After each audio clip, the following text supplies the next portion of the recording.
ఇప్పుడే జీ5 app download చేయండి. చూడండి మీ ఫేవరెట్ టీవీ షోస్ ఎప్పుడైనా ఎక్కడైనా. సార్ కొద్ది రోజులు నిరీక్షణ సార్. అవన్నీ కుదరదు. ఒంటరిగా పడుకోవడం కష్టం. జంటగా పడుకుంటే ఇంకా కష్టం కదా. రామలక్ష్మి మీరు గెలవాలా లేదా? గెలవాలి. మరి చెప్పు.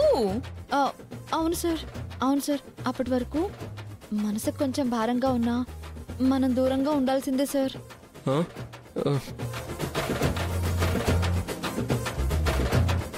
సరే రామా, ఓకే.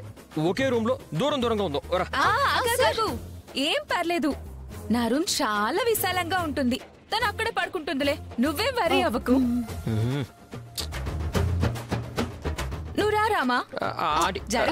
త్వరగా రా రామా.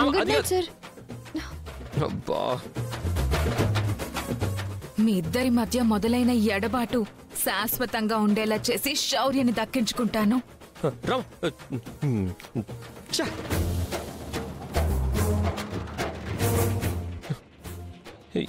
అయ్యో, ఇప్పుడు ఏంటి నా పరిస్థితి?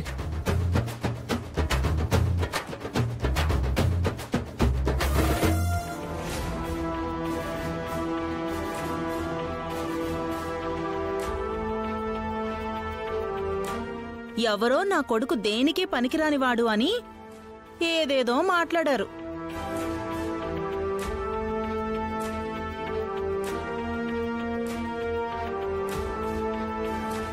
మన సీనయ్య గురించి మన ఇంట్లో వాళ్ళు అలా ఎందుకు మాట్లాడతారు పద్మా? ఉన్నారొదినా, నీకు తెలియకపోవచ్చు. అది అన్నవాళ్లకి తెలుసు, విన్నవాళ్లకి తెలుసు. ఈ రోజు నా కొడుకు మొదటి రోజు ఉద్యోగానికి వెళ్లి దిగ్విజయంగా పూర్తి చేసుకుని వస్తున్నాడు. దిష్టి పెట్టకుండా వెళ్లి పడుకోండి.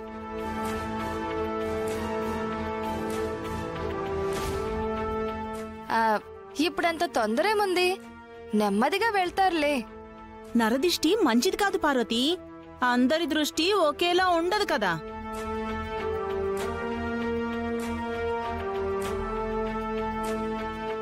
ఈ మాట మన పద్మను చూసి ఎవరు అనుంటారు?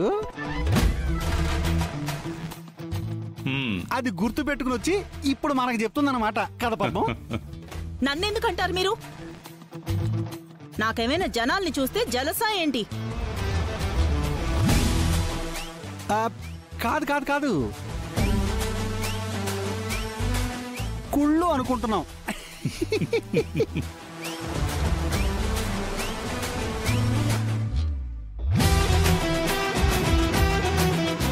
మామయ్య, అవి రెండు ఒకటే కదా? అదేనమ్మా, అది మీ అత్తకి తెలుసో లేదోనని. అదేంటంటే మా ఆవిడికి తెలుసో లేదని టెస్ట్ చేశానంతే. ఓ, నా సంగతి అటుంచండి. అందరికీ ఇప్పుడే చెప్తున్నాను, వినండి.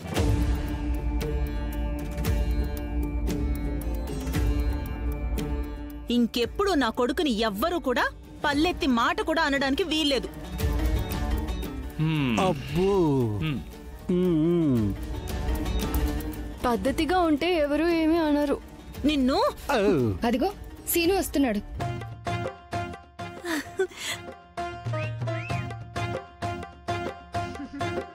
సీను, రా రా రా రా రా. నీకోసమే ఎదురు చూస్తున్నాను రా. నీకు నిండు నూరేళ్ళు. ఊరుకోదే, బలేదానివి. వాడికి మొన్ననే కదే 2 పుష్కరాలు పోయి 25 ఏళ్ళు వచ్చినాయి. మీరు కుళ్ళు జోకలేకండి.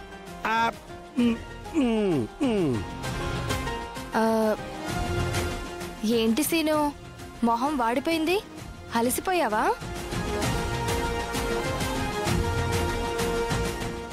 పొద్దుట్నుంచి పొద్దుపోయేదాకా డ్యూటీ చేస్తూనే ఉంటే అలసిపోరా ఏంటి పార్వతి? సీను, నువ్వు ముందు వెళ్ళి స్నానం చేసిరా. నీకిష్టమని టమాటా పప్పు, ఆలుగడ్డ వేపుడు, అప్పడాలు కూడా వేయించి పెట్టాను. వచ్చి తృప్తిగా భోంచేద్దు గాని. వెళ్ళు వెళ్ళు వెళ్ళు. నాకు ఆకలిగా లేదమ్మా. ఏ, ఎందుకని? ఉద్యోగం దొరికిందన్న ఆనందంతో కడుపు నిండిపోయిందా? కాదమ్మా. నువ్వింకేం చెప్పకురా. ఆఫీస్ నుంచి నువ్వు వస్తావు, వచ్చి నువ్వు మొదటి రోజు నీ ఆఫీస్ విషయాలన్నీ చెప్తావు. అందరం కలిసి భోజనం చేస్తూ మాట్లాడుకోవచ్చని మేమందరం నీకోసం ఎదురు చూస్తుంటే నువ్వు వచ్చి ఆకలేదంటావేంటి? అది ఆకలిగా లేకపోవడమో తినాలని లేకపోవడమో తెలియట్లేదమ్మా. అది సరే కాని ఇప్పుడే ఇక్కడే ఒక విషయం తేలిపోవాలి.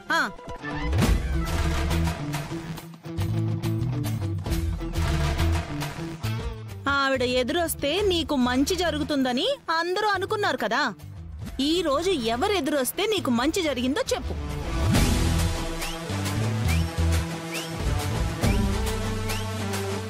అది కాదమ్మా, నేను చెప్పేది విను. ముందు నేను అడిగిన దానికి మాత్రం చెప్పు. నేను ఎదురొచ్చానా లేదో పొద్దున్నా? అవునమ్మా, నువ్వే వచ్చావు. కానీ కానీ ఏంట్రా కానీ? ఏం జరిగిందో చెప్పు.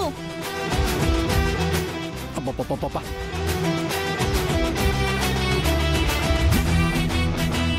తనేదో చెప్పాలనుకుంటున్నాడు కదా, చెప్పనివ్వు. అది ఏదైనా సరే ముందు నా గురించి చెప్పి తీరాల్సిందే. మా అమ్మ ఎదురు రాబట్టే ఈ రోజు నేను మొదటి రోజు హ్యాపీగా డ్యూటీ ముగించుకుని వచ్చాను అని చెప్పరా? చెప్పు. జీతం ఎంత ఇస్తున్నారో చెప్పు. అడ్వాన్స్ ఎంత ఇచ్చారో కూడా చెప్పు. అడగకపోయినా అడ్వాన్స్ ఇచ్చారని చెప్పరా? అమ్మా, నన్ను చెప్పనివ్వమ్మా. చెప్పమనే కదరా చెప్తున్నాను. చెప్పు. అబ్బబ్బబ్బబ్బా. నువ్వెదురు రావడం వల్లే ఉన్న జాబ్ కూడా పోయింది.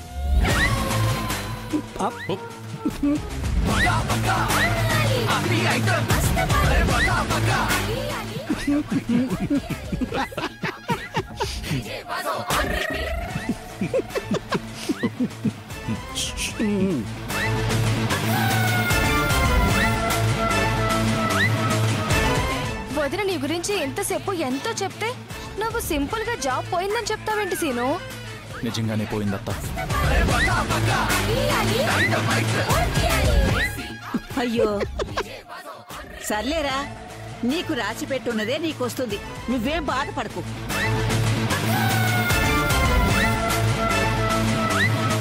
ఒకటి చేజారిపోయిందంటే ఇంకొకటేదో మన చేతుల్లోకి వస్తుందని సీనయ్య. అంటే పెళ్ళాం విషయంలో కూడానా? ఆ విషయం 25 ఏళ్ల ముందు తెలుసుంటే నిన్ను అప్పుడే వదిలేసి ఉండేవాడినేమో. వెటకారాలు ఆపండి.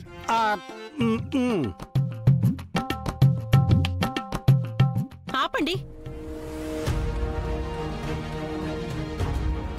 ఏ సమయంలో ఏది మాట్లాడాలో ఎవరికీ అర్థం కావట్లేదు. అన్నయ్య ఏంటి? అలాగే చెల్లమ్మా.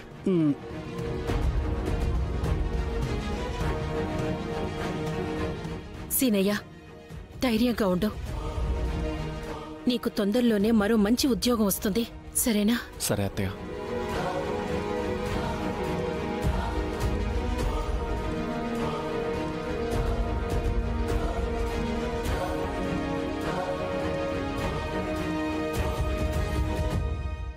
జీ5 యాప్ డౌన్లోడ్ చేసి అన్ని ఎపిసోడ్స్ పూర్తి ఉచితంగా చూడండి.